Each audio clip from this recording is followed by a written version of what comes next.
سيدنا محمد وعلى آله وأصحابه أجمعين. اللهم صل على سيدنا محمد وعلى آل سيدنا محمد كما صليت على إبراهيم وعلى آل إبراهيم في العالمين إنك حميد مجيد. أعوذ بالله من الشيطان الرجيم. بسم الله الرحمن الرحيم.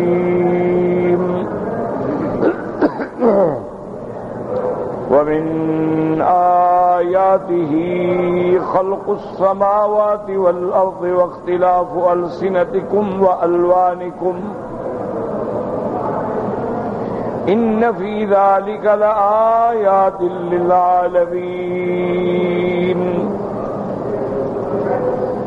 ومن آياته منامكم بالليل والنهار وابتغاؤكم من فضله إن في ذلك لآيات لقوم يسمعون. قال المؤلف والمفسر رحمه الله تعالى: أدام النفع بعلومه وعلومكم في الدارين آمين، إلى أن قال. يقول تعالى: ومن آياته الدالة على قدرته العظيمة خلق السماوات والأرض، أي خلق السماوات في ارتفاعها واتساعها وشفوف أجرامها وزهارة كواكبها ونجومها الثوابت والسيارات. اب مفسر رحمۃ اللہ علیہ ان آیات کی تفسیر فرماتے ہیں: ومن آیاتہ، اللہ کی نشانیوں میں سے، الدالۃ علی قدرتہ العظیمۃ، جو اس کی قدرت عظیمہ پہ دلالت کرنے والی ہیں، آسمانوں اور زمینوں کی پیدائش ہے کہ اللہ پاک نے آسمان بنائے، کتنا ان کو اونچا بنایا، کتنا ان کو چوڑا بنایا، کتنا ان کے جرم کو شفاف اور صاف بنایا، وہ کتنے اس میں ستارے رکھے اس کی رونق کے لیے، اور ان میں بعض نجوم ایسی ہیں جو ہمیشہ اپنی جگہ پہ رہتی ہیں اور بعض ایسی ہیں جو چلتے رہتی ہیں، سیارات ہیں۔ وَخَلَقَ الْأَرْضَ فِي انْخِفَاضِهَا وَكِسَافَتِهَا، اور اللہ نے زمین پیدا فرمائی، اس زمین کو دیکھیں کہ اللہ نے نیچے رکھا، اس زمین میں اللہ نے کثافت پیدا فرمائی، وَمَا فِيهَا مِنْ جِبَالٍ وَأَوْدِيَةٍ وَبِحَارٍ وَكِفَارٍ وَحَيْوَانٍ وَأَشْجَارٍ، اور پھر اللہ تبارک و تعالیٰ نے زمین میں دیکھے پہاڑ رکھے، اللہ تبارک و تعالیٰ نے زمین میں وادیاں بنائیں، اللہ تبارک و تعالیٰ نے زمین میں دریا رکھے، جنگل رکھے، حیوان رکھے، درخت رکھے، صحرا رکھے۔ تو یہ اللہ کی نشانیاں ہیں، اس کی قدرت کے کمال پہ دلالت کرتی ہیں۔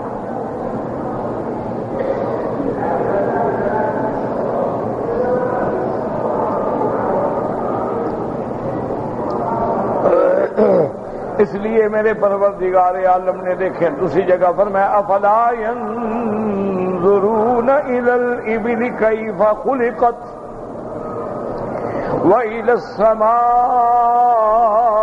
كيف رفعت والى الجبال كيف نصبت والى الارض كيف سطحت، کہ انسان جب رات کو سفر کرتا ہے، اونٹوں پہ بیٹھ کے صحرا کو طے کرتا ہے، اوپر نظر ڈالے تو آسمانوں کی بلندی، اور اگر سامنے نظر ڈالے تو پہاڑوں کا ثبات، نیچے نظر ڈالے تو زمین کی وسعت۔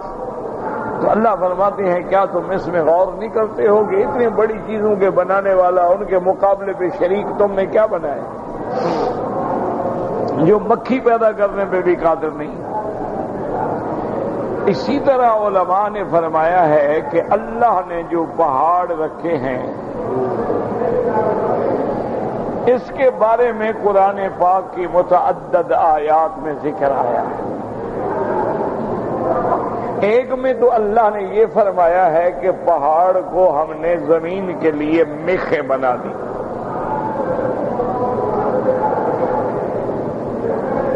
اسی طرح ایک روایت میں کتب متقدمہ سے بھی آتا ہے کہ سب سے پہلے اللہ نے زمین کا مادہ بنایا.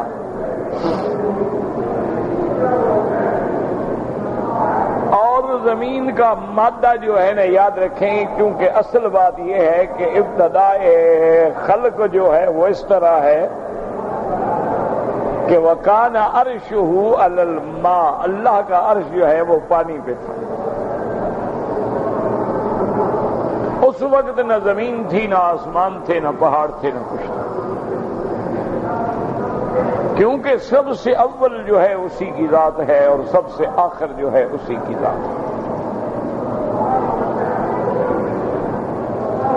اور یہ مسئلہ کافی مشکل بھی ہے، لیکن اگر اللہ توفیق دے، اللہ ہدایت دے تو پھر آسان ہے.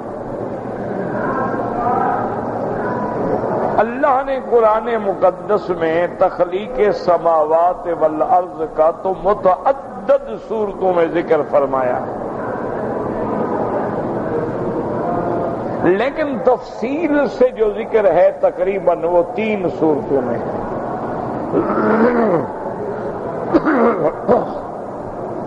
ایک تو ہے سورۃ البقرہ میں، اور ایک ہے سورۃ فصلت میں، اور ایک ہے سورۃ النازعات.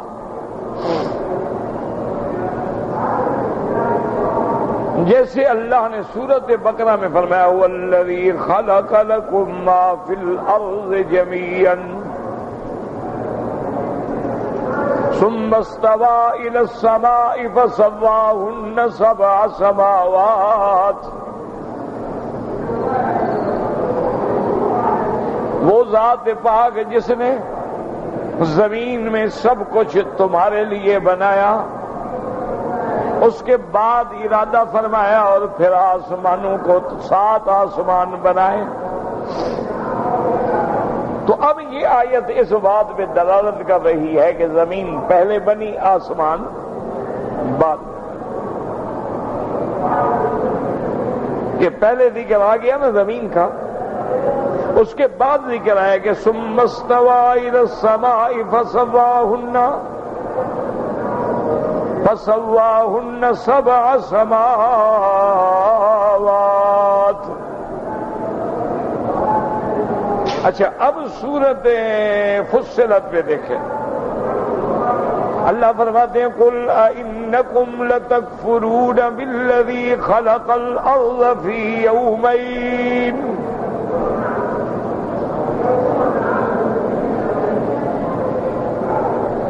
وَتَجْعَلُونَ لَهُ أَنْدَادًا ذَلِكَ رَبُّ العالمین. اب وہاں بھی اللہ نے پہلے زمین کا ذکر فرمایا اور اس کے بعد زمین کو یہ بھی فرما دیا کہ ہم نے 2 دنوں میں پیدا فرمایا.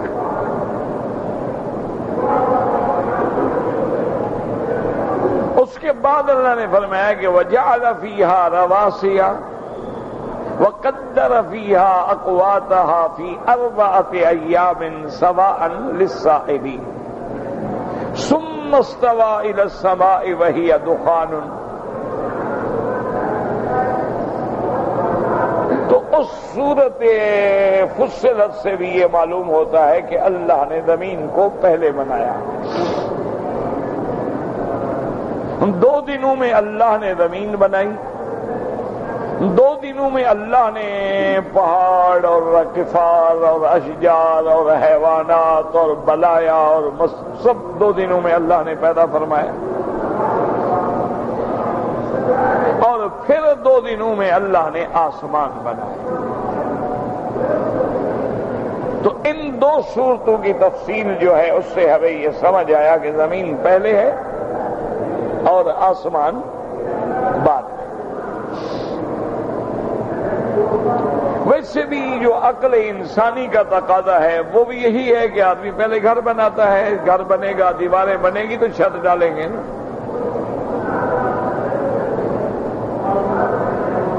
لیکن جو سورۃ النازعات میں ایک آیت مبارک ہے وہاں آ کے اشکال ہو جاتا ہے۔ وہاں اللہ فرماتے ہیں انتم اشد خلقا ام السماء بناها رفع سمكها فسواها وأغطش ليلها وأخرج ضحاها والأرض بعد ذلك دحاها۔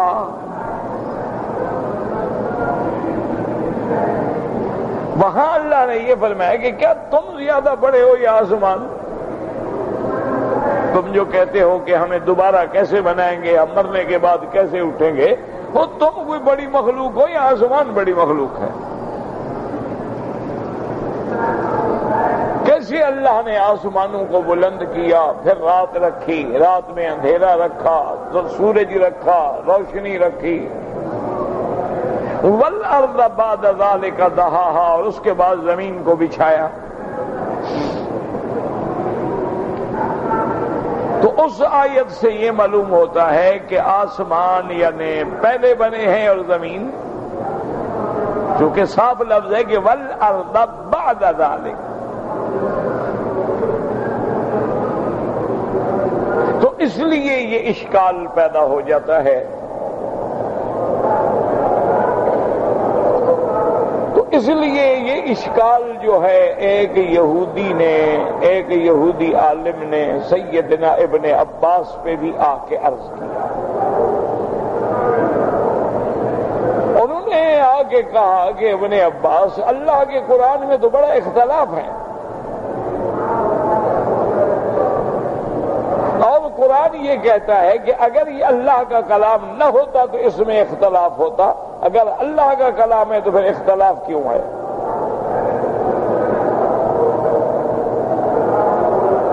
لو کان من عند غیر اللہ لوجدوا فیہ اختلافا کثیرا، اگر یہ اللہ کا کلام نہ ہوتا، بندے کا کلام ہوتا، لازمی بات ہے اختلاف ہوتا۔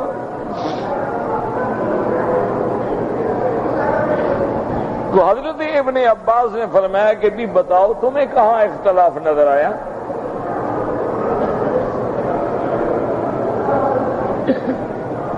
اس نے کہا کہ دیکھیں قرآن دو صورتوں میں کہتا ہے کہ ہم نے زمین پہلے بنائی ہے اور آسمان بعد میں بنایا، اور ایک صورت کہتی ہے کہ نہیں، اللہ نے آسمان پہلے بنائے ہیں اور زمین بعد میں، تو اختلاف تو ہو گیا۔ تو حضرت ابن عباس رضی اللہ تعالی عنہ نے جو حبر المفسرین ہیں، انہوں نے فرمایا تمہیں سمجھ نہیں آیا، اللہ نے زمین کا مادہ جو ہے وہ تو پہلے بنایا، اس کے بعد اس کو اسی حالت میں چھوڑ دیا، اللہ نے آسمان بنائے، چاند بنائے، ستارے بنائے، دن بنایا، رات بنائی، روشنی بنائی، اندھیرا بنایا۔ جب وہ ساری تکمیل ہو گئی تو پھر اللہ نے زمین کو بچھایا، زمین کا بچھانا، پھیلانا، اور زمین سے اخرج منہا ماءہا ومرعاہا، اس سے چشموں کا نکالنا، گھاس کا نکالنا، کھیتیوں کا اگانا، یہ چیز بعد میں ہے، ورنہ باعتبار تخلیق مادہ اصلیہ جو ہے وہ زمین مقدم ہے۔ تو حضرت ابن عباس نے یہی جواب عطا فرمایا۔ اور اب اچھی طرح سمجھ لیں، چونکہ بات اللہ نے زبان پہ ڈال دی ہے تو اللہ کے حکم سے ہی ہر چیز ہوتی ہے، کہ سب سے پہلے جو ہے پانی تھا، اور میرے مالک کریم کا عرش جو ہے وہ پانی پہ تھا، اور اس کی ذات کو جیسے زیبا ہے ان کا استوا علی العرش تھا۔ پھر اللہ تبارک و تعالی نے زمین کا مادہ جب پیدا کیا تو اس پانی کو حکم دیا تو وہ پانی جو ہے وہ گاڑھا ہوتا گیا۔ آپ دیکھیں نا، یوں سمجھیں کہ ایک پانی ہوتا ہے، آپ 10 سیر پانی پکانا شروع کریں، باقی کتنا رہے گا؟ آپ ایک پتیلے میں 10 سیر پانی ڈال دیں، پکانا شروع کریں، کھڑا رہے آگ پہ، کھڑا رہے، وہ گھٹتا جائے گا، گھٹتا جائے گا، گھٹتا جائے گا۔ تو زمین جو پانی جو تھا وہ ایک دوسرے سے ٹکراتا گیا اور گاڑھا ہوتا گیا، ہوتا گیا، گاڑھا ہوتا گیا، وہ زمین کے لیے مادہ بن گیا۔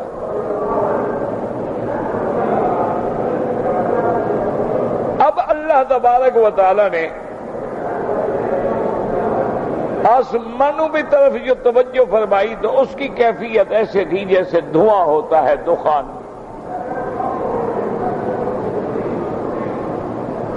اس کا مادہ اصلیہ جو تھا گویا وہ دخان تھا،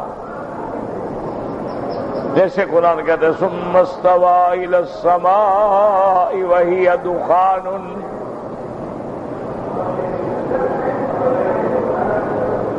دخان مانا ایسی جیسے دھواں ہوتا ہے۔ دیکھا نا آپ نے کبھی جب دھواں اٹھ رہا ہو تو معلوم ہوتا ہے کہ بادل چھا رہے ہیں، حالانکہ وہ بادل تو نہیں ہوتے۔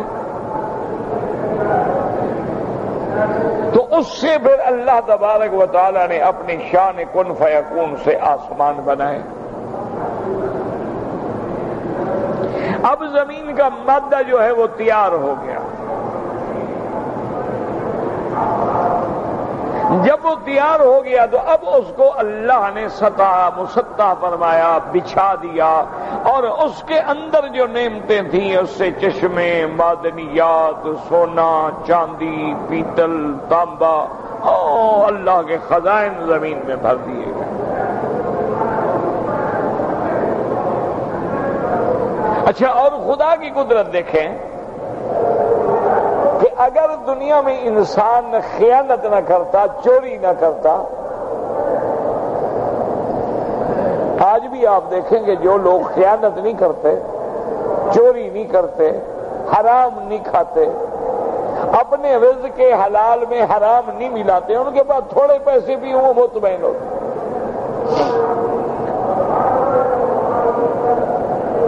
اور اسی تھوڑے سے اللہ ان کو برکتیں دیتا۔ اور جب خیانت آ جائے، چوری آ جائے، حرام آ جائے، بظاہر آپ کو معلوم ہوگا آج میرے پاس 2 لاکھ آ گیا، 4 لاکھ آ گیا، 10 لاکھ آ گیا، اڑے گا بھی ایسے۔ مال حرام بود بجائے حرام رفت۔ جب مال حرام کا ہوتا ہے نا، پھر لوگ جو ہے گانے والیوں پہ 2-2 لاکھ پھینک دیتے ہیں۔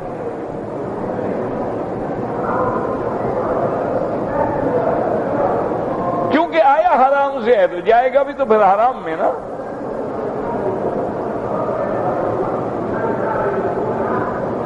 تو اللہ تبارک و تعالیٰ کا ایک نظام ہے۔ اور اسی طرح سمجھ لیں کہ جتنے دین کے مدرسے ہوتے ہیں، یتیم خانے ہوتے ہیں، مسافر خانے ہوتے ہیں، اور دین کے جتنے ادارے ہوتے ہیں، جب تک اس میں امانت رہے گی خدا محتاج نہیں کرتے۔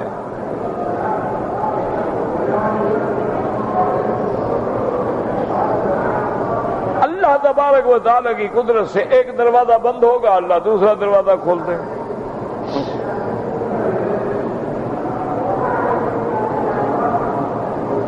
وہ ایک افسر نے مجھے خود بتایا، اس نے کہا میں ایک مدرسے کو ہم نے چیک کرنا تھا، آپ نے دیکھا، ان سے پوچھا جا کے مولوی صاحب سے کہ بھئی اتنے طالب ہیں، ہم تو کسی 50 آدمی کو بھی روز روٹی نہیں کھلا سکتے، اور مدرسے میں 1000 طالب ہیں، ناشتہ ہے، روٹی ہے، رات کا کھانا ہے، صابن ہے، کپڑا ہے، کتابیں ہیں، یہ تم لوگوں کو پیسے کہاں سے آتے ہیں؟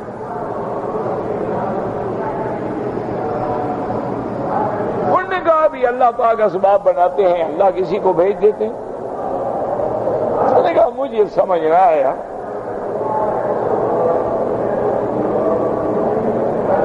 تو وہ فرماتی ہیں کہ دوسرے دن مولوی صاحب نے کہا کہ تمہیں اس طرح سمجھ نہیں آئے گا، چلو ایسا کرتے ہیں کہ مدرسے کی چندے کی صندوق جو ہے نا وہ رکھ دیتے ہیں مسجد کے ایک کونے میں.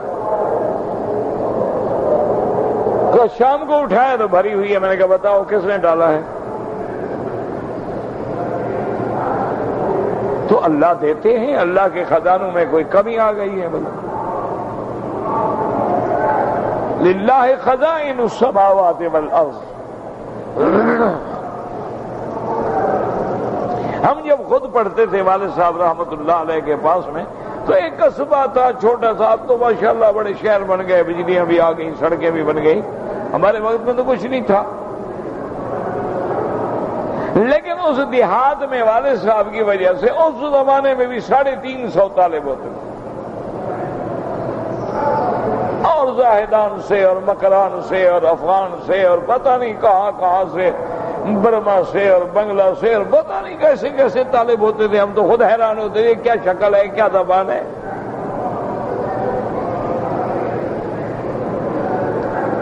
اور روٹیوں کا انتظام کیا ہوتا تھا کہ ہمسایوں نے روٹی بھیج دی، کسی نے کچھ بھیج دیا، کسی نے کچھ بھیج دیا. وہ جناب مسجد میں بیٹھ گئے، وہ چھبا روٹیوں کا بھر گیا، اتنا بڑا تھال جو ہے اس میں وہ جو چیز ہے، ساگ ہے ڈال دو، سالن ہے ڈال دو، گوشت ہے ڈال دو، دال ہے اسی میں ڈال دو سب کو. اور ٹولیاں بن جاتی، بیٹھ بیٹھ کے کھاتی ہیں اور سارے کھا لیتے. کبھی چندہ نہیں کیا، کبھی کسی سے نہیں مانگا، کبھی خود تنخواہ نہیں دی. لیکن اللہ تبارک و تعالی نے اس جنگل میں بھی منگل بنا کے رکھا اور چلتا رہا.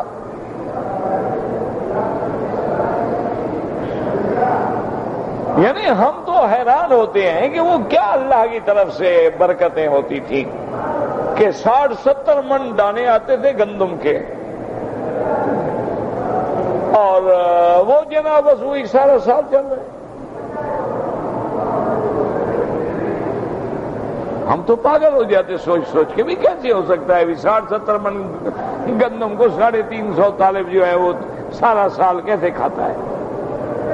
اب طالب بھی 250 ہے، الحمدللہ 1000 من گندم ہی ہم دیتے ہیں مدرسے کو، پھر بھی پوری نہیں ہوتی، خریدنی پڑتی ہے.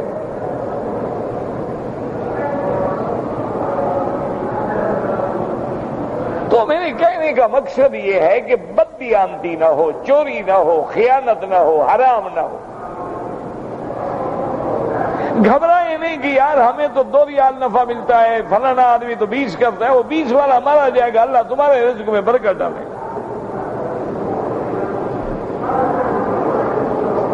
تو اب جناب سمجھ لیں کہ ترتیب کیا ہو گئی کہ مادہ پہلے ہوا.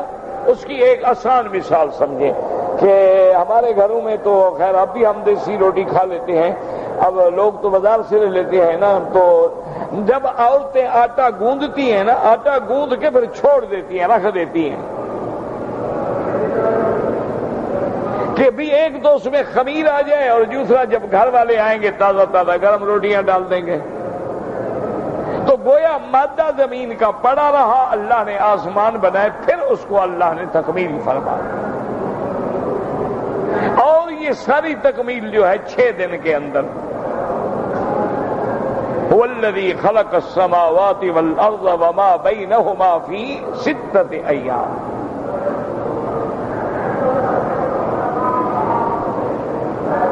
اور 6 دن سے مراد کیا ہے؟ جو پہلا دن ہے اس کا نام ہو گیا احد، واحد، ایک. دوسرا ہو گیا اثنین، پھر ثلاثہ، پھر اربعہ، خمیس، جمعہ اور سبت. لیکن اس بارے میں ہمارے اساتذہ نے ایک بڑی اچھی بات لکھی ہے. انہوں نے فرمایا کہ دراصل اللہ تبارک و تعالی نے آسمانوں اور زمینوں کی تخلیق کو اپنی قدرت کاملہ کی نشانی بنا کے بیان کیا ہے. ترتیب کی ضرورت ہی نہیں ہے. کیوں تم ترتیب کے چکر میں پڑتے ہو؟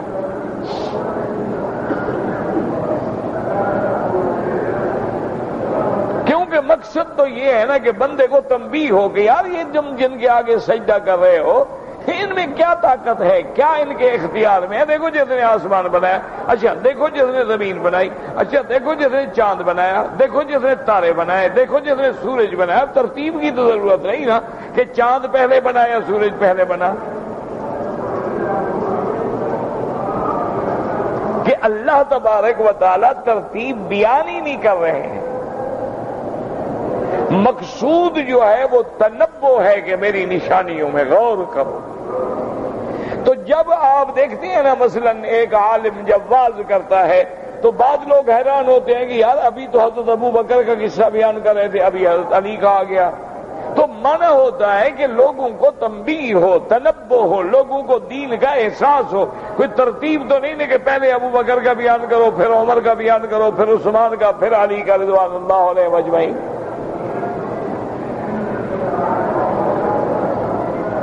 ہاں کبھی ایسا ہوتا ہے کہ صرف سیرت سیدنا صدیق ہے تو وہ بیان کی جاتی ہے،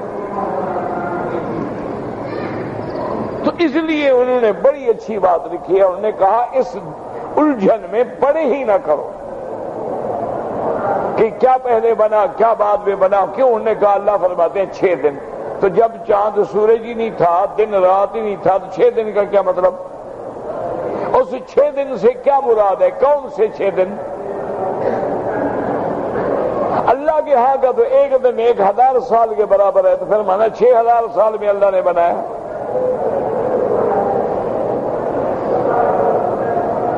اگر ایک دن 50,000 سال والا لینے تو 6 دن کے کتنے بنیں گے؟ 3 لاکھ سال۔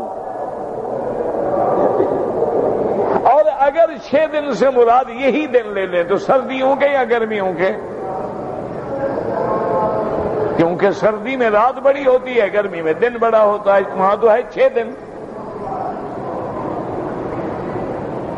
تو اس لیے انہوں نے بڑی اچھی بات کی ہے، اللہ ان کی قبروں پہ کروڑوں رحمتیں فرمائے۔ انہوں نے کہا کہ بات یہ ہے کہ اللہ نے ترتیب کا مقصد ہی نہیں ہے، اس لیے دیکھیں کبھی حضور کا ذکر پہلے ہے، نوح علیہ السلام کا بعد میں ہے، کبھی نوح علیہ السلام کا پہلے ہے اور حضور کا ذکر بعد میں ہے، تو ترتیب مقصد ہی نہیں۔ اور اسی طرح علماء نے ایک بہت اچھی عجیب بات کی، انہوں نے فرمایا کہ جب اللہ نے اپنی نعمتوں کا ذکر کرنا ہو تو پھر زمین کا ذکر فرماتے ہیں، اور جب اپنی عظمت کا ذکر کرنا ہو تو پھر آسمانوں کا ذکر کرتے ہیں، کیونکہ اس کی شان بھی تو بلند ہے۔ جب اللہ اپنی نعمتوں کا ذکر کرے تو پھر بندے کو زمین کی نعمتیں گنواتے ہیں کہ دیکھو آپ نے اس میں کیسے دریا رکھے، چشمے رکھے، کھیتیاں رکھی، پھل رکھے، پھول رکھے، باغ رکھے، اللہ کے، کیونکہ اللہ کی نعمتوں پہ غور کریں۔ اور جب اللہ اپنی عظمت شان بیان کرتے ہیں کہ وَالسَّمَاءَ بَنَيْنَاهَا بِأَيْدٍ وَالسَّمَاءَ بَنَيْنَاهَا بِأَيْدٍ وَإِنَّا لَمُوسِعُونَ۔ اب دیکھیں آگے زمین کا ذکر ہے، وَالْأَرْضَ فَرَشْنَاهَا، اب نعمتیں آ گئے، فَنِعْمَ الْمَاهِدُونَ وَمِن كُلِّ شَيْءٍ خَلَقْنَا زَوْجَيْنِ لَعَلَّكُمْ تَذَكَّرُونَ۔ تو اس لیے ان کی تقریر جو ہے نا وہ بڑی جامع ہے۔ وہ کہتے ہیں کہ ٹھیک ہے، خصم کو جواب دینے کے لیے حضرت ابن عباس نے بھی جواب دے دیا کہ ایک یہودی ہے اس کو تو مطمئن کرنا ہے نا، وہ تو خصم ہے، وہ کافر ہے، ورنہ اللہ کے قرآن پہ اعتراض کرے گا۔ لیکن انہوں نے فرمایا کہ تم لوگ جن کا اللہ کے قرآن پہ ایمان ہے اس جھگڑے میں پڑا ہی نہ کرو کہ مقصد قرآن کا ترتیب نہیں، مقصد قرآن کا قصہ بیان کرنا نہیں۔ اللہ کا قرآن جو ہے وہ موعظہ ہے، اللہ کا قرآن جو ہے وہ ہدایت ہے، اللہ کا قرآن جو ہے وہ رحمت ہے، اللہ کا قرآن جو ہے وہ شفا ہے۔ جیسی جیسی بیماری ہوگی حکیم وہی نسخہ بتا دے گا۔ اس لیے اب ساری آیات بھی جمع ہو جاتی ہے اور کسی قسم کا کوئی اشکال بھی باقی نہیں رہتا۔ تو اس لیے اللہ فرماتی ہیں کہ میری نشانیوں پہ غور کرو کہ میں نے کیسے کیسی نشانیاں پیدا فرمائی ہیں. فرماتی ہیں وَاخْتِلَافُ اخْتِلَافُ أَلْسِنَتِكُمْ، اور تمہاری زبانیں یعنی لغت کا اختلاف. فَهَؤُلَاءِ بِلُغَّةِ الْعَرَبِ وَهَؤُلَاءِ لَهُمْ لُغَّةٌ أُخْرَىٰ، یہ دیکھو عرب ہیں، یہ تاتاری ہیں. وَهَؤُلَاءِ روم وَهَؤُلَاءِ فَرَنج وَهَؤُلَاءِ بربر وَهَؤُلَاءِ تَقْرُور وَهَؤُلَاءِ حَبْشَ وَهَؤُلَاءِ هُنُود وَهَؤُلَاءِ عَجَم وَهَؤُلَاءِ ثَقَالِبَ وَهَؤُلَاءِ خَضْر وَهَؤُلَاءِ أَرْمَن وَهَؤُلَاءِ أَكْرَادِ إِلَىٰ غَيْرِ ذَٰلِكَ مِمَّا لَا يَعْلَمُ إِلَّا اللَّهُ تَعَالَىٰ. اللہ نے دیکھیں کیسی لغتیں بنائی، کہیں رومی زبان ہے، کہیں افرنگی زبان ہے، کہیں بربر ہے، کہیں تقرور ہے.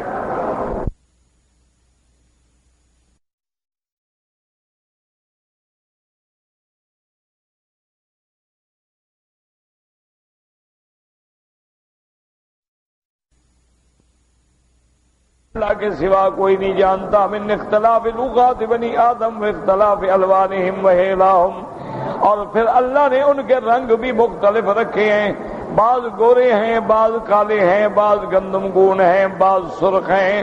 وجمیع اہل الارض بل اہل الدنیا منذ خلق اللہ آدم الی قیام الساعہ، اللہ پاک نے تمام زمین میں رہنے والے حضرت ابتدائے دنیا سے لے کر اللہ تبارک و تعالی نے قیامت تک جو مخلوق پیدا فرمائی ہے، کل لہ عینان وحاجبان وانف وجبین وفم وخدان، اللہ نے ہر بندے کو دو آنکھیں دی ہیں، اللہ نے ہر بندے کو دو بھاویں دی ہیں، اللہ نے ہر بندے کو ناک دیا ہے، پیشانی دی ہے، منہ دیا ہے، رخسار دیے ہیں.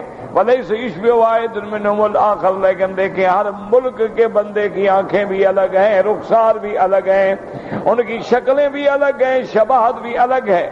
کل وجہ منہم مصوب بذاتہ وحیۃ لا تشبہ اخری، اللہ نے ہر چہرے میں ایسا رنگ رکھا ہے جو دوسرے سے نہیں ملتا. وَلَوْ تَوَافَقَ جَمَاعَةٌ فِي صِفَةٍ مِّن جَمَالٍ أَوْ قُبْحٍ لَا بُدَّ مِنْ فَارِقٍ بَيْنَ كُلِّ وَاحِدٍ مِّنْهُمْ وَبَيْنَ الْآخَرِ. اگر اللہ تبارک و تعالیٰ نے 100 آدمی ایک علاقے میں پیدا کیا ہے، اگر ان کے قد برابر ہیں تو لازماً پھر کسی لحن میں فرق ہوگا، شکل میں فرق ہوگا، بالوں میں فرق ہوگا، ان کے بولنے میں فرق ہوگا، لہجے میں فرق ہوگا. کسی کے ہونٹ پتلے ہوں گے، کسی کے ہونٹ موٹے ہوں گے، کسی کا منہ کھلا ہوگا، کسی کا دہن تنگ ہوگا، کسی کا قد بڑا ہوگا، کسی کا قد چھوٹا ہوگا. ان فی ذالک لآیات للعالمین، اللہ نے فرمایا اس میں نشانیاں ہیں جاننے والوں کے لیے. وَمِنْ آیَاتِهِ منامكم بالليل والنهار وابتغاؤكم من فضله اي ومن الآيات ما جعل الله من صفة النوم في الليل والنهار. اللہ کی نشانیوں میں ہے کہ اللہ نے تمہارے لیے نیند رکھی ہے، دن میں بھی رات میں بھی. بندہ کتنا تھکا ہوا ہے، سو گیا تو بالکل فرش ہو جاتا ہے. فیہ تاثر الراحت والسکون الحرکۃ ذہاب الکلال والتعب، اسی نیند سے تمہیں راحت ملتی ہے، اسی نیند سے تیری تھکان دور ہوتی ہے. وَجَعَلَ لَكُمُ الْانتِشَارَ وَالسَّعْيَ وَالْأَسْبَابَ وَالْأَسْفَارَ فِي النَّهَارِ، اور اللہ نے تمہارے لیے دن میں چلنا، اسباب پہ عمل کرنا اور سفر کرنا، رزق ڈھونڈنا، تجارت کرنا، علم حاصل کرنا، اللہ نے دن میں رکھا ہے. فَهَذَا ضِدُّ النَّوْمِ، یہ چلنا جو ہے، یہ کام کرنا جو ہے نیند کے بالکل اختلاف. یعنی اللہ نے ایک بندے میں نیند کی صفت بھی رکھ دی ہے اور نیند کے علاوہ محنت کی صفتیں بھی رکھ دی ہیں. کبھی وہ محنت کر رہا ہے، کما رہا ہے، کبھی سو رہا ہے. ان فی ذالک لآیات لقوم یسمعون، یعون اس میں نشانیاں ہیں، لیکن ان لوگوں کے لیے جو قبول کرتے ہیں، ان لوگوں کے لیے جو اللہ کی نشانیوں کو یاد رکھتے ہیں. قال الطبرانی حدثنا حجاج بن السدوسی قال حدثنا عمرو بن الحسین العقیلی قال حدثنا محمد بن عبد الله بن الله حدثنا صالح بن يزيد خادم مادان سمعت عبد الملك بن مروان يحدث النبي عن زيد بن ثابت رضي الله تعالى عنه قال اصابني ارق من الليل فشكوت ذلك الى رسول الله صلی اللہ علیہ وسلم وقال اللهم غارت النجوم وهدات العيون وانت حي قيوم یا حی یا قیوم انم عینی واہد لیلی فقلت فذهب عنی. حضرت زید بن ثابت رضی اللہ تعالیٰ عنہ صحابی ہیں، وہ فرماتے ہیں مجھے جاگنے کی شکایت ہو گئی، نیند نہ آنے کی شکایت ہو گئی، مجھے نیند نہیں آتی تھی. میں نے حضور پاک کی خدمت میں عرض کیا، حضور پاک نے مجھے یہ دعا سکھلا دی کہ اللہم غارت النجوم وہدأت العیون وانت حی قیوم یا حی یا قیوم انم عینی وہد لیلی. فرماتے ہیں فقلتھا، میں نے وہ دعا پڑھی جو حضور نے سکھائی تھی، وہ میری پریشانی ختم ہو گئی. اصل وجہ یہ ہے، یاد رکھو، اللہ کے نبی کی دعاؤں میں آج بھی وہی اثر ہے، اللہ کے قرآن میں آج بھی وہی اثر ہے، لیکن وہ زبانیں پڑھنے والی نہیں رہی. اس لیے ایک آدمی آیا حضرت عبداللہ ابن عمر کی خدمت میں رضی اللہ تعالیٰ عنہما، کہنے لگا حضرت عبداللہ ابن عمر، پہلے جب کوئی بیمار ہوتا تھا ہم فاتحہ پڑھتے تو فوراً شفا ہو جاتی تھی، لیکن آج کل کیوں فائدہ نہیں ہوتا؟ آپ نے فرمایا میرے بیٹے، اللہ کا قرآن سچا ہے، اللہ کا قرآن وہی ہے، سورۃ فاتحہ وہی ہے، اس کے برکات و ثمرات وہی ہیں، لیکن وہ پڑھنے والی پاک زبانیں نہیں رہی. اب زبانیں پلید ہو گئیں، گندی ہو گئیں، حرام کھا کھا کے، غیبت کر کے، جھوٹ بول کے، افترا کر کے، غیبت و بہتان لگا کے، تو پھر اس زبان پہ کیا اثر؟ اگر چیز صاف ہی نہ ہو تو اثر کیا ہوگا؟ تو اللہ تبارک و تعالیٰ کے پیغمبر نے، تو اس لیے صحابی کہتے ہیں کہ نیند بھی نعمت ہے اور جاگنا جو ہے وہ بھی نعمت ہے، اللہ کی قدرتیں ہیں. واللہ اعلم.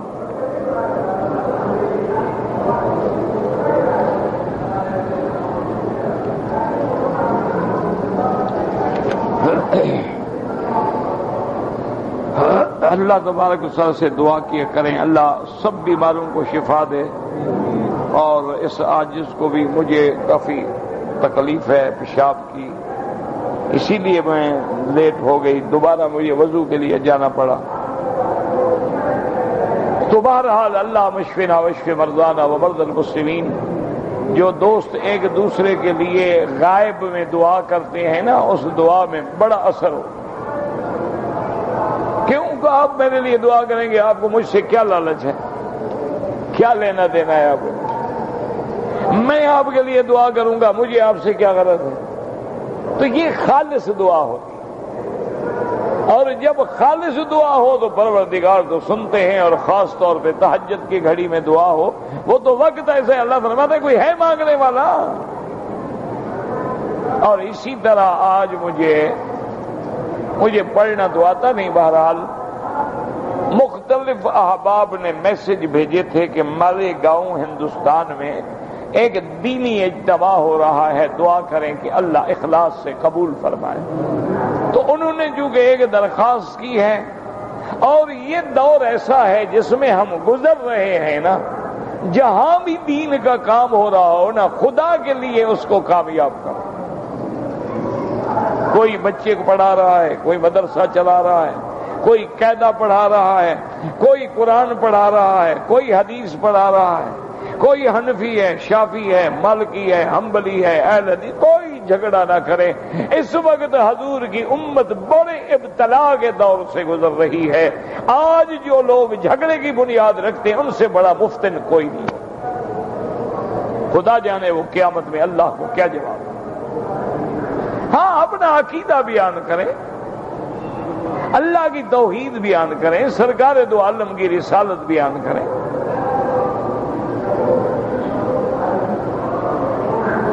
وہ حضرت تھانوی ہندوستانی ہیں، کہتے تھے نا کہ بھئی اپنی بات چھوڑنا اور دوسرے کو چھیڑنا بس. کیونکہ جب نام لے کے کسی کو تان کرو نا، وہ کبھی برداشت نہیں کرتا، ہمیشہ سنی کوئی بھی ہو. ہو، میرے زیادہ چھوٹا سا آدمی، ٹکے کا آدمی، مجھے بھی کچھ تان کرے تو میرا بھی دماغ میٹر گھوم جاتا ہے۔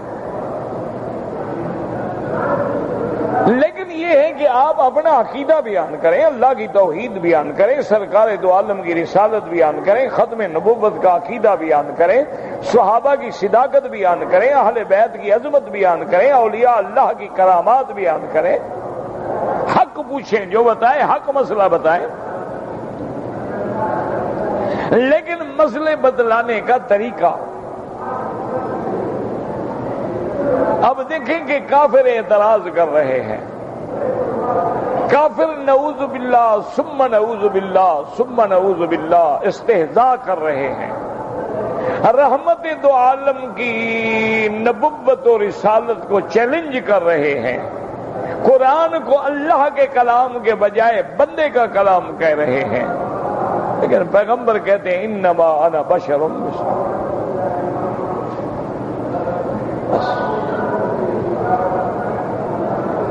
فرعون سے بڑا کافر بھی ہوگا کوئی جو نعوذ باللہ خدا بن بیٹھا، لیکن اللہ نے جب اپنے پیغمبر بھیجے تو فرمایا اذهبا الى فرعون انه طغى فقولا له قولا لینا، جاؤ فرعون کے پاس لیکن نرم بات کرنا۔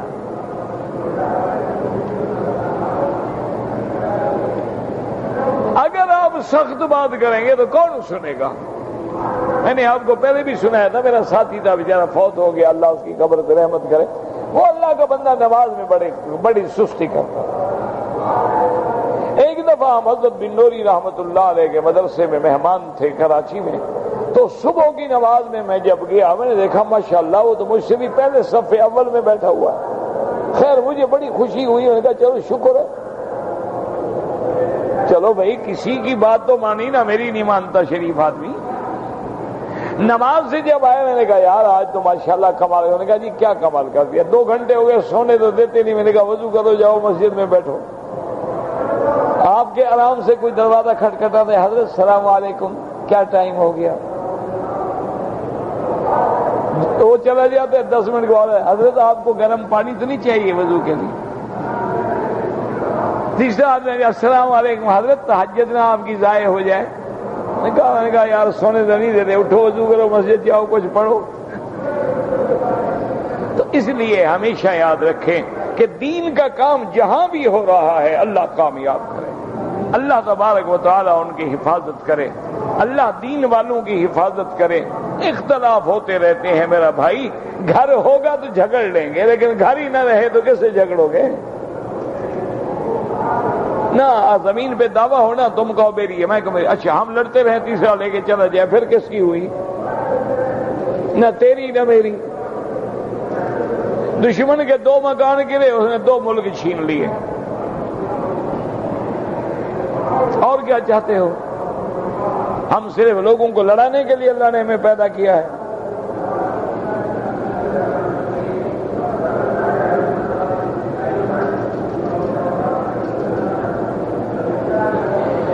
مدینہ منورہ کی زیارت سے فارغ ہو کر میقات سے گزرنے کے بعد احرام باندھے تو وہ تو احرام نہ ہوا نا میرا بھائی۔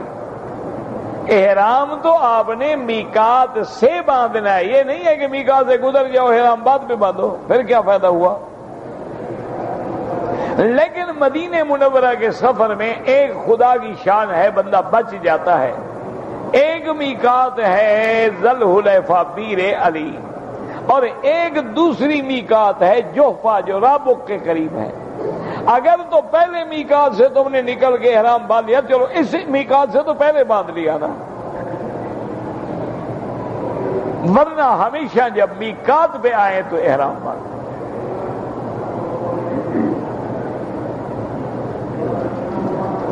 میں حج کرنے کے لیے گیا تھا، مجھے شوگر کی بیماری ہے اور دل کا بھی بیمار ہوں، تو میں نے اپنے بیٹے کو وکیل بنایا کنکریوں کے لیے، کوئی جرمانہ نہیں، جب بیمار ہو تو پھر ٹھیک ہے، عذر ہے۔ ایک آدمی دل کا مریض ہے اور اس سے بڑی بیماری، اللہ بچائے، اللہ سب کو شفا دے۔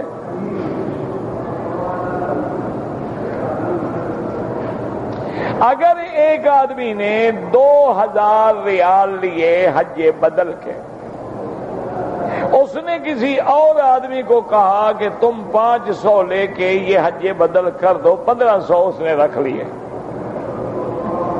تجارت ہے نا جی، کاروبار ہے نا۔ اگر تو اس نے زبردستی کیا ہے، تم ماتحت ہو، مکفول ہو، انکار نہیں کر سکتے، ظلم ہے، وہ 1500 تمہیں واپس کرے۔ اگر اس نے کوئی جبر نہیں کیا، تم نے رضامندی میں 500 میں حج بدل کیا، پھر اس کی قسمت۔ لیکن اصول یہ ہے کہ اس بندے نے 2000 تجھے حج بدل کے لیے دیا تھا، یہ نہیں کہا آگے کرایہ دار ڈھونڈو۔ اس لیے وہ بندہ گنہگار ہے کہ تم نے دھوکہ کیوں دیا اس بندے کو۔ اگر اس کو آپ کسی اور کا نام بتاتے شاید وہ نہ دیتا پیسے۔ کئی دوست مثلاً آ جاتے ہیں۔ ایک دفعہ میرے والد صاحب رحمۃ اللہ علیہ زندہ تھے،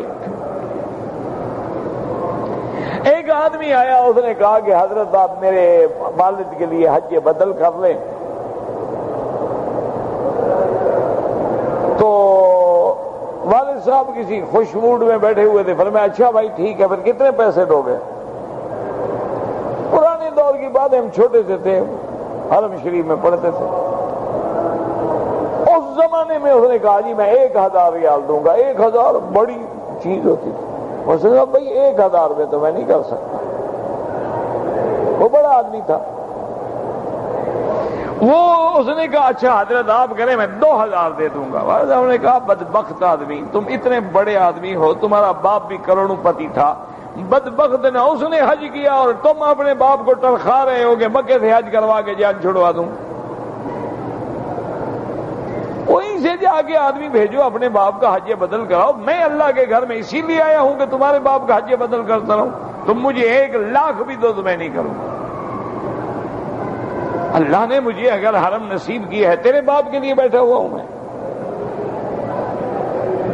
میں اتنی بڑی سعادت کیوں چھوڑ دوں؟ اگر میں کروں گا تو کسی اپنے عزیز اقارب کا اللہ واسطے کر دوں گا۔ اس لیے ہمیشہ یاد رکھیں، یہ بہت بڑی بددیانتی ہوتی ہے کہ آدمی نے تمہیں اپنا دیانتدار، ایماندار، مولوی، سمجھدار سمجھ کے پیسے دیے کہ تم حج بدل کرو گے، صحیح کرو گے، تم نے آگے کرایہ دار ڈھونڈ لیے۔ آج کل تو حضرت یہی حال ہے، امام کو 4000 تنخواہ ملے، وہ کرایہ پہ 500 والا امام لے آتا ہے۔ کیا کس کے بات کرو اچھا پھر کہتا ہے جی وہ راضی ہے، وہ راضی نہ ہو کیا کرو، اس کے پاس رہنے کی جگہ نہیں، ٹھکانہ نہیں، وہ بیچارہ کہتا ہے چلو یار مسجد کا کمرہ بھی مل جائے گا، کھانا بھی مل جائے گا، رہنے کا ٹھکانہ بھی مل جائے گا، چلو 500 ریال ہی ملے گا، بیکار تو نہ رہو۔ وہ تو مجبور ہے۔ تم کیوں نہیں 500 پہ امامت کرتے؟ تم بھی تو انسان ہو نا، اس کو بھی تو انسان سمجھو، اللہ کی مخلوق سمجھو۔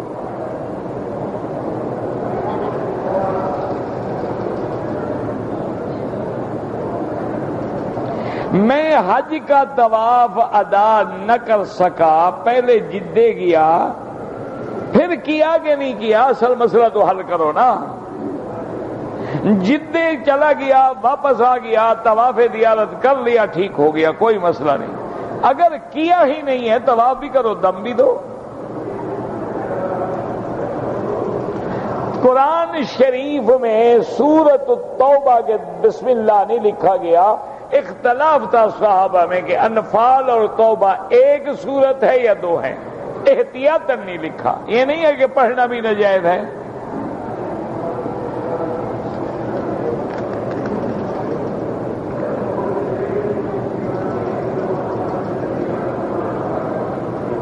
اگر کوئی آدمی مکے کے حدود میں پالتو کبوتر ہیں اور پالتے ہیں، رکھتے ہیں، پھر ذبح کرتے ہیں، تو اس کو کیا دم یا کفارہ؟ بالکل نہیں۔ یہ مرغیاں جو روز ذبح ہو رہی ہیں، پھر تو روزانہ ماشاءاللہ دم دے دے کے جان نکل جائے آدمی کی۔ منع ہوتا ہے شکار نہ کھیلو، یہ تھوڑا ہے کہ اپنا جانور بھی ذبح نہ کرو۔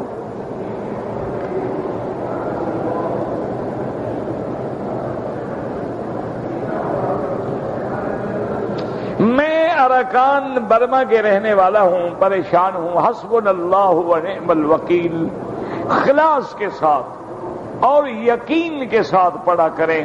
یہ ایسا کلمہ ہے جو ابراہیم علیہ السلام نے آگ میں ڈالے گئے پڑھا تھا، اور ان کے گھر والوں نے جب ان کو اکیلا ابراہیم نے چھوڑا تو پڑھا تھا، اور جب سیدہ عائشہ پہ تہمت لگی تو بیوی نے پڑھا تھا، اور جب صحابہ کو دشمنوں کے حملے کی خبر ملی تو انہوں نے پڑھا، اور جس نے بھی پڑھا اللہ نے کامیاب کیا۔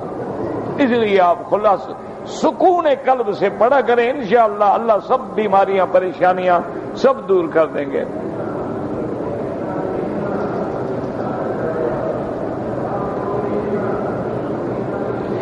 میں نے تنعیم سے جا کر احرام باندھا، باب السلام سے داخل ہوا، میں نے دیکھا کہ لوگ صفا مروہ دوڑ رہے ہیں، میں نے بھی دوڑنا شروع کر دیا۔ ماشاءاللہ صفا مروہ دوڑنے کے بعد طواف کیا، پھر میں نے سر مڈا دیا، ماشاءاللہ عمرہ بھی نہیں ہوا، دم بھی پڑ گئی۔ دوبارہ عمرہ بھی کریں اور ایک بکری دم بھی ادا کریں، آئندہ انشاءاللہ پھر غلطی نہیں کرو گے۔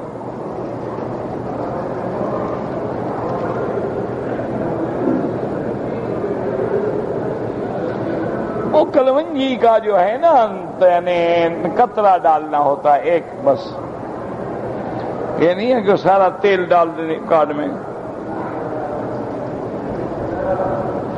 اگر سیدہ عائشہ کی مسجد میں نماز پڑھی جائے تو 1 کا لاکھ ملے گا نہیں، وہ تو حد حرم سے باہر ہے۔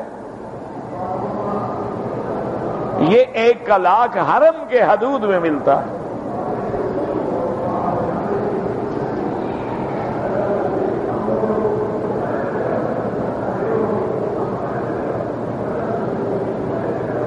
کہتے جی کہ حنفی حضرات جو ہیں تسبیحات تو امام کے پیچھے پڑھتے ہیں، سبحان ربی الاعلیٰ، سبحان ربی العظیم، التحیات، لیکن صرف فاتحہ نہیں پڑھتے۔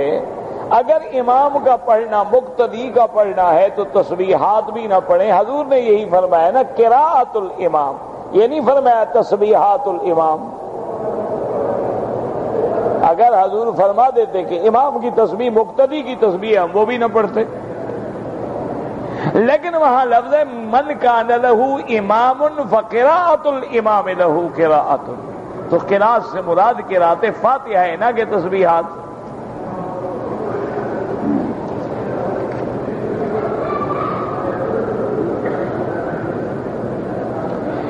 جمعہ کے دن ہمارے ہاں 14 رکعتیں پڑھتے ہیں، بہرحال 4 رکعت احناف کے نزدیک پہلے سنت مؤکدہ ہے، 2 رکعت فرض یعنی 6 ہو گیا، اس کے بعد 4 رکعت سنت مؤکدہ ہے، 10 ہو گیا، ورنہ چاہے تو مزید بھی 2 پڑھ لیں، 12 ہو گیا۔ 2 نفل پڑھنا چاہتے ہیں تو 14 ہو گیا۔ اب سب کو ملا تو نہ دینا۔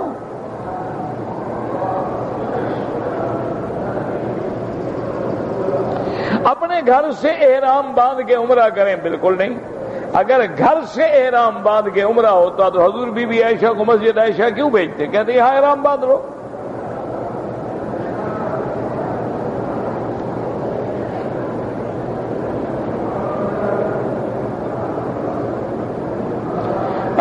جس کافر کو زمین نے اگل دیا تھا وہ اسلام لایا، حضور کا کاتب بھی بن گیا تھا، ابھی میرے دماغ میں نام نہیں ہے۔ اگر ایک شخص مسافر ہے اس کے لیے سنتیں معاف ہیں، مؤکدہ ہوں یا غیر مؤکدہ ہوں۔ جب سنتیں معاف ہیں تو نوافل بھی معاف ہیں، لیکن اگر اس کے پاس ٹائم ہے وہ خود پڑھنا چاہتا ہے تو انشاءاللہ ثواب ملے گا۔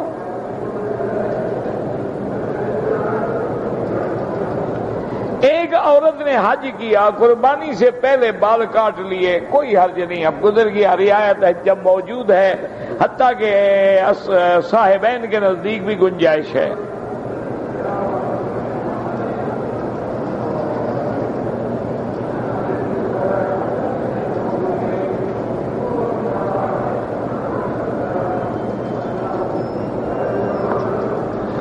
بہرحال سمجھ نہیں آیا کہ میرے ایک بھائی نے حلفاً کہا کہ فلاں قرضدار سے 3,500 سے 1 روپیہ بھی کم ہو تو میں نہیں لوں گا، بعد میں لے لیا تو قسم کا کفارہ ادا کرے۔ 10 مسکینوں کو کھانا کھلا دے۔ ربنا تقبل منا انك انت السميع العليم وتب علينا انك انت التواب الرحيم۔ اللهم فرج هم المهمومين، نفس كرب المكروبين، واقض الدين عن المدينين، واشفنا واشف مرضانا ومرضى المسلمين۔ اللهم اصلح احوالنا واحوال المسلمين، اللهم اصلح امورنا وامور المسلمين، اللهم اصلح ذرياتنا وذريات المسلمين، اللهم اجعلنا واجعلهم من عبادك الصالحين الناجحين راشدين۔ اللهم لا تجعلنا من القانتين ولا تردنا عن بابك خائبين یا ارحم الراحمین۔ یا اللہ ہمیں مانگنا نہیں آتا، بغیر مانگے عطا فرما دے، تمام دینی جماعتوں کے کام منظور فرما دے، یا اللہ سب کو اخلاص نصیب فرما دے، یا اللہ پورے عالم میں دین کی ہوائیں چلا دے۔ ربنا